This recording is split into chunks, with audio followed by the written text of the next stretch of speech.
বিয়ে ভাঙল ঢাকায় সিনেমার নায়িকা পরীমনির। অন্যদিকে আবারও দ্বিতীয় বিয়ে করেছেন মডেল ও অভিনেত্রী আনিকা কবির শখ। এ দুজনের বিয়ে নিয়েই থাকছে আজকের মিডিয়া গপ্প।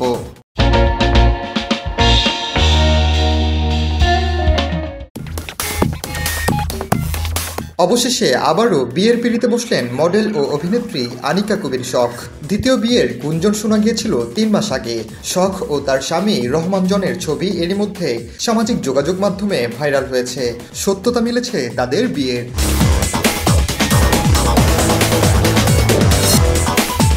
শখের স্বামী জন পেশায় ব্যবসায়ী।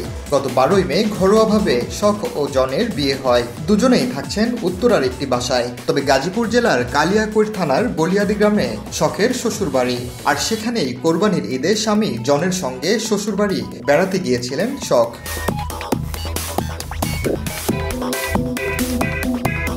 এর আগে 2015 সালের 7 জানুয়ারি অভিনেতা নিলয় আলমগীরকে ভালোবেসে বিয়ে করেছিলেন শখ।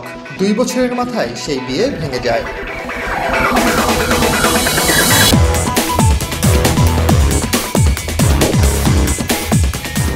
এদিকে মার্চে হঠাৎ করেই বিয়ের খবর জানিয়েছিলেন ঢাকাই সিনেমার নায়িকা পরীমনি। নির্মাতা কামরুজ্জামান রনির সঙ্গে বিয়ের পর 5 মাস না পেরোতেই সংসার ভেঙে গেছে বলে গুঞ্জন শোনা যাচ্ছে। নানা সময়ে ফেসবুকে নিজের অনেক ছবি পোস্ট করলেও স্বামীর সঙ্গে কোনো ছবি শেয়ার করেননি পরীমনি। শুধু তাই নয়, স্বামী ও সংসার নিয়ে কিছু জানতে চাইলেও এড়িয়ে যান সেসব।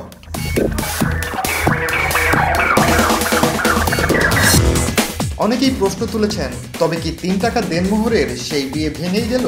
এ নিয়ে পরীর স্বামী কামরুজ্জামান রনিও মুখ খুলছেন না। বিষয়টি নিয়ে নিশ্চুপ তিনি। এদিকে পরীমনির ঘনিষ্ঠ অনেকেই বলছেন পরীমনি আসলে হুজুগে বিয়েটা করেছেন। বিয়ের পর কয়েকদিন তাকে স্বামীর সঙ্গে দেখা গেছে, তারপর আর কোনো খবর নেই। অভিনেতা ও নির্মাতা বিধি হকের 1971 সেই সব দিন ছবির সহকারী পরিচালক হিসেবে কাজ করছেন রনি। ওই ছবিতে অভিনয় করছেন পরীমনি।